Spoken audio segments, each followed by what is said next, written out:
A Japet Aguilar-led third quarter storm ng inyong Smart Gilas Pilipinas has translated a slim lead into a 40-point blowout sa ating pagpasok sa huling 10 minuto ng aksyon. Mag-umarjan po, kasama natin si Coach Ronnie Magsanok para sa inyong FIBA Asia 2011. Dito lamang po on Free TV sa Active on IBC na nagpatanong at nagpapaalala na kung gusto ninyong manalo ng mga may autograph na Smart Gilas jerseys and basketballs, mag-text lang po ng inyong mensahe of support para sa inyong Smart Gilas Pilipinas National Team.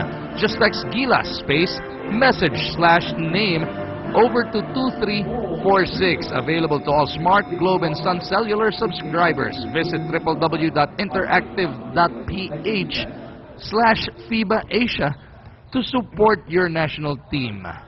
Well, maliban sa malaking kalamangan natin dito kontra sa Bahrain, dalawang bagay ang nagpasaya sa akin.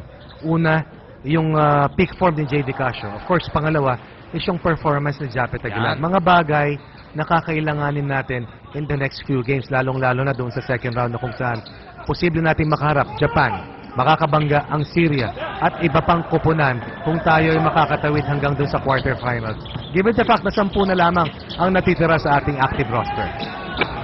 At yung bukas po, day off ang inyong FIBA Asia. That will work para sa ating koponan dahil sa 10 nga lang ang player. Tapos etong si JB Casio. Ang balita, hindi 100% pero sa pinakikita ditong all-out, baka alam niya may day off bukas. Sa Lunes pa naman ang susunod na bakbakan. Yes. Pwedeng sumunod. Gusto mo talaga kung ikaw si JV Casio, hindi lang yung pumuntos. More importantly, gusto mong makuha yung timing mo. Timing mo sa pagtitimon, timing mo sa pagkuha ng mga open shots. At yung sukat ng court. Yes, Iba rin yung pati yung resistensya. Yeah. Iba rin talaga na hindi mo nakukuha yung hingal mo on a daily grind dahil matagal nga siyang napahinga. And then, nag-rehab yan. Tapos biglang laro na siya nung first game. At kontra sa UAE. And then kagabi, may hirap na pagbangga kontra sa China. At kahit naman po, day off bukas ang FIBA Asia Championships, punong-puno pa rin naman ang inyong schedule dito sa Active on IBC. Alas 3:30 ng hapon, inyong matutunghayan ang Eurobasket o yung FIBA Europe Semifinals. Nandiyan dyan ang Russia versus France at ang Spain versus Macedonia. Tapos pagkatapos nun, pagdating 3:30 ng hapon simula nun, pagkatapos ng dalawang game, Mayweather Ortiz dito rin sa Active on IBC. Bukas ng gabi. Ito na yung mga koponan na posibleng pumasok doon sa second round sa Group C. Of course, Japan, Syria, and Jordan. At yung mga koponan na yun ay makakaharap po ng Pilipinas, China, at ng UAE. Para naman sa kabila pong bracket, Lebanon, Korea, and India, or Malaysia will make it. And they will square off with Chinese Taipei, Iran, and Uzbekistan. So, starting Monday, depende sa magiging final placings dito sa group stage. Mukha namang magiging 2-1 na tayo kahit na makalaya pa itong Bahrain. So, magiging second place tayo sa ating grupo dito. At tayo ay magtatapos sa likuran ng China. Yun nga, isa rito sa mga koponan na to, Japan, Syria, at Jordan ang ating posibleng ang malamang na makaharap doon sa second round. Yes. Sa Lunes, isa doon sa 3 team na binanggit ni Coach Ronnie, ating makakatapat. Tapos yung mga kasunod doon, Monday, Tuesday, Wednesday. Sunod na naman ulit yan. Yun na naman. Depende po sa final placings doon sa kabilang bracket para natin malaman kung ano ating schedule. Tutok lang kayo sa Active. By Sunday or Monday, early Monday, papaalam na natin sa inyo. 10 araw ng matitinding laro. Matinding kompetisyon ang hinaharap ng 16 nations. 16 nations divided into 4 groups. 3 will make it to the next round for a total of 12. Tapos, mahihiwa po yan sa 8 pagdating sa quarterfinals. Yung nasa Taulaba. Outrunning everybody else. Ilan ang abante natin dito? 37 big points. ASI once again in twin digits for the second time in the last 3 games. Kala ko 39 na rin yun lamang dahil 39 yung nag-outrun sa kanila. Parang hindi, no? 39-year-old 37 lang daw. Ayun. Parang 37. Very good. Pero ito, no, all the way to September 25, magtatapos ang FIBA Asian Championships. And more on that will be discussed pagkatapos ng timeout na ito na hatid sa inyo ng Outlast Battery. Tutok lang kayo all the way to the final buzzer ang aksyon dito sa Active.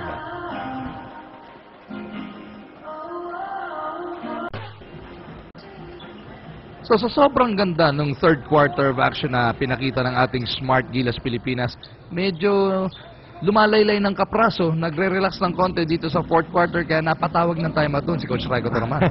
Well, it took us 20 minutes to figure things out defensively. But after that burst of offense and very stingy defense, talagang halos nawalan na ng chance rito ang Bahrain na makabalik, and we continue to force defensive stops and score easy baskets. Once again, another 39-point bubble here for Team Pilipinas. 56, 39. With just over 6 minutes remaining here. So, ang mga paborito pa rin para sa FIBA Asia Championship, syempre, China, Iran. pero Japan is a contender, Korea is a contender, and we'd like to believe that we can also make our bid. Sabi nga ni Coach Raiko, pagdating sa quarterfinals, pag nakapasok tayo ron, anything can happen. knockout na pagdating ng Yes. quarterfinals, and that should come later on in the week. Thursday Tama. quarterfinals na yan. Friday semis, so Friday, Saturday semis, ano? And then linggo, championships na po ng inyong FIBA Asia. So wala pong bitawan all week long dito sa active dahil yan, 1 week tournament or 10-day tournament sandali lamang lang po to, ito. Samahan na natin ang ating national team sa kanilang kampanya rito sa 26th edition ng FIBA Asia. At ito, nakuha na natin yung lista, no, na bukas uunahin po natin ipalabas sa inyo sa ganap na alas 3:30 ng hapon ang laban ng Espanya at Macedonia. Semifinals po yan sa Eurobasket. Tapos susundan nyo ng salpukang France at Russia.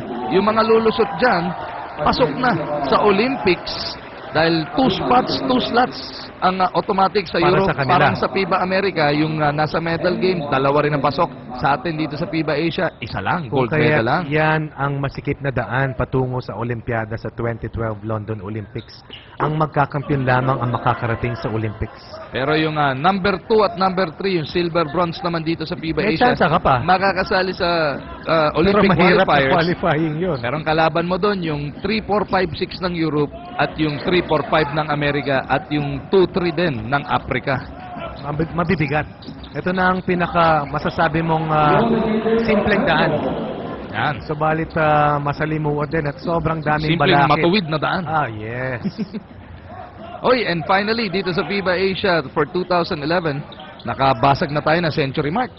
So, isang gabi, 92 points lamang sa UAE. Ngayon, 100 na tayo. Ang importante lamang talaga ay makuha natin itong panalong to, and on course na tayo doon sa second round. The Team Pilipinas faced some difficult moments in the second quarter, but upon the entry of that young man on your screens, Japet Aguilar, he suddenly changed the game, sped up the game, provided a lot of defense on the front line, and eventually nag-grab off na sa lahat ng Gilas players na dumipensa na mas maayos. Nasa result, ito, ang laki na ng ating poste, 41 puntos. Dito sa Smart Gilas Pilipinas, Japet has definitely had his moments. Kahit sa Jones Cup, mga pangalawa o pangatlong laro na nung bigla siyang ginamit at bumomba. Ang tanong na lang is, can he be consistent all throughout? Well, ang problema naman dito, pag ang mga nakatapat natin is yung mga malalaki na malalaki ang katawan. So you also have to understand what Coach Raiko Torman has sa kanyang rotation sa personnel. But of course, dito sa nilaro ni Japet, I'm sure that he'll be given more playing time ni Coach Raiko. But ang pinaka-importante dito, 5 lang ang makakapaglaro at any given time. Meron talagang magsasakripisyo at meron talagang mas mahaba ang ilalaro. 3.5 minuto na lang natitira bago mag-end up sa second place sa ating grupo ang Smart Gilas Pilipinas. Parakael, di pa rin makabutas ng 3. Okay lang yan, pag ganitong garbage time na, hayaan mo nang sa Lunes na pumasok ang 3 niya. Bayaan mo nang ensayuhin niya yan dahil siguradong hindi naman yan ang una't huli niyang tira. And Malabes continuing its fine offensive display. 17 points in their first game, 9 last night. 39 points total for Bader Malabes here in the FIBA Asia Tournament. Ang pinapatunayan na ito ni Malabes na siya nga ang The Terminator. Lampas na naman! This time, medyo malayo na sa loob, kaya nilagay na lang sa ring. Baka si Japet pa mag-leading scorer dito para sa Pilipinas. And he only started his entry doon sa pagpasok ng second half. Last night had 4 points in 3 minutes. Nung unang game, 4 points din, kaya 4 ang kanyang average. At pati sa rebounds, siyempre, nakuha mo na yung minuto. Yung rebounds, aasahan mo talaga kay Japet yan pag binigyan mo ng minuto. Pero yung points, definitely a bonus. And yung infectious energy niya, Tama. yun ang maganda dyan. Yan yung mga bagay na hindi mo maituturo. Yan yung talagang hinahanap po. May mga chemistry players tayong tinatawag eh. And of course, nakakatuwa na, particularly the quarter scoring, that decisive third quarter suffocating defense ng Pilipinas na kung saan 7 puntos lamang ang ating naibigay. Yung mga manlalarong maski hindi nakakapaglaro, hindi nagmumukmok, kundi masaya at masaya para sa kanilang mga kasama. Yung 36 points na yun, might just be, hindi pa tayo 100% sure, the biggest scoring quarter of the FIBA Asia Championships thus far. Pwede, posible yan. Kasi kahit sa FIBA Europe, nung umiscore ng 36 yung Espanya kontra sa, sino nga ba kalaban? Yun yung biggest scoring quarter of FIBA Europe. Nung quarterfinals na nangyari yun.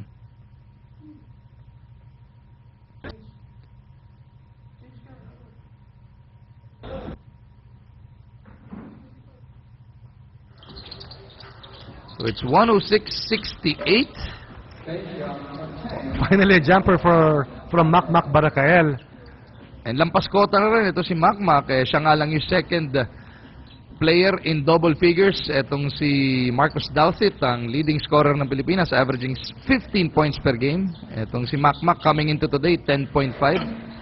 Gaganda ng kapraso yung kanyang average dyan. Pero eto, the man of the moment para dito. The man of the second half, Japet Aguilar para sa Gilas. Kanina, ang ating kalamangan ay 10. Pagkatapos ang first 20 minutes. At ito, 4 na po ang ating abante. At ang isang primerong dahilan dyan ay ang magandang pinakita ni Japet Aguilar. Alam mo, maganda dito, naka-recover ulit ang ating Gilas Pilipinas. Napa-timeout si Coach Raico kasi nagsimula fourth quarter, 40 na lamang natin, bumaba ng 33 Hindi na gusto ni Coach Raico. Ito, naibalik na ulit natin sa 40. Walang importante yung pagpasok ng third. Yung matibay nating defense ay nagsimula sa ating psychological mindset, no? Yung conscious effort to make the necessary stops starts dun sa primary cover, yung una, the first line of defense. And eventually, we forced early turnovers in the third. We scored a lot of easy layups. At before we knew it, ang laki na ng ating kalamangan. At wala na tayong binigay ng mga open looks para sa mga gunners ng Bahrain. Pero magandang kombinasyon to. 3-forward combination. Coach Ronnie, tinetesting ba to for next week? Actually, pinahinga na itong si Marcus Douthit. At posible. Pwede Testing, 3-big combo, yes. Kung mapaupo mo man si Douthit at saka si Taulaba, may 3 pa na mga yakang-yakang makipagsabayan sa lundagan. Huwag lang siguro si China talaga. Iba lang yung height nun. Sobra talaga. Sobra lang. Saka tignan mo naman yung hinete nila sa frontline nila. 2 NBA players. No, legit NBA players. Legit na legit. Wang Zuzu, eto tong si John Lian. Ginagamit ko sa fantasy basketball. Garbage points here for Bahrain, but we still continue to be on top by 39. And Japet, medyo malakas na foul yung binigay sa kanya, pati si Kelly Williams hindi nagustuhan yung binigay kay Japet here in garbage time. And my bad naman daw, sabi nito ni Mari, my bad. Yun ang ibig sabihin ng tatapikin mo yung dibdib. Either yun o hindi ka makahinga. Apologize naman ito si Mari at paupuin na siya ng coach, siyempre. At si Coach Raico Torman nagagalit din sa kabilang dulo. Siyempre, ayaw mong may mangyari pa. Ilang segundo na lang, 30 segundo na lang dito eh. Ang Gilas Pilipinas mag-a-advance into the next round. Ang Bahrain uuwi na. Magpapahinga na. 4 na koponan po ang mamamaalam na after the preliminary round. 12 teams will progress towards the second round. 18 puntos si Japet. Wow. 18 points in probably less than 20 minutes dahil pinahinga siya kanina. Although he played the entire third quarter na kung saan siya talagang naging spark para sa Pilipinas. Kelly Williams nang gigigil. O 20 na. Gusto ilabas si Asar. 21 pa. 21 pa. Leading scorer nga to. Most probably. And best player of this game, hands down. Oh, definitely. He was the game changer in the second half. And you have to give it to Japet Aguilar, who came out ready, even with limited playing time in the first 2 games of for the Smart Gilas team. And in an act of sportsmanship or apology, eto, inubos na lang din ng Bahrain ng dahil alam naman nila, mali yung ginawa nung kasama nila with a hard foul late in the game. So it is a big bounce-back win para dito sa Smart Gilas Pilipinas after losing by After losing By to 15. China by 15 Yes. points lamang po, eto napakalaking panalo kontra Bahrain, powering us into the second round of So competition. mission accomplished sa preliminary round, but the road continues and the road will get smaller. The obstacles will become bigger as the tournament goes deeper. Mula Commonwealth, magiging EDSA, tapos mapupunta May tayo choke sa point eh. Quezon Avenue. May choke point dahil may ginagawa. May ginagawa doon Yes. sa may Araneta May Avenue. mga nakaharang na humps. Malaki yan, parang sa White Plains. So ito na po ang standing so far. Korea and Iran unbeaten in their respective groups. Tatlo po sa kada grupo ilulusot. Tama po yan at natalo nga ng Malaysia ang India kung kaya't sila na po itatawid. Korea, Lebanon, Malaysia para sa Group A, Iran, Uzbekistan, and Chinese Taipei for Group B. Dito naman sa Group C, mamaya pong gabi mapapanood nyo yung laro ng Japan kaya sila naging 3-0 at bakit binansagan sila ni Coach Ronnie Magsanok na contender sa FIBA Asia Championship. Masyadong magandang pinapakita rito ng Japan, sweeping their group. And these are the teams that we will be facing off in the next round. Japan, Jordan, and Syria progressing to the next phase. China, Philippines, and UAE advancing to the second round. Mamayang gabi nyo po matututukan na yung laban ng Japan at Syria. So it is gonna be Smart Gilas Pilipinas progressing into the second round. Magsisimula po yan ngayong darating na Lunes.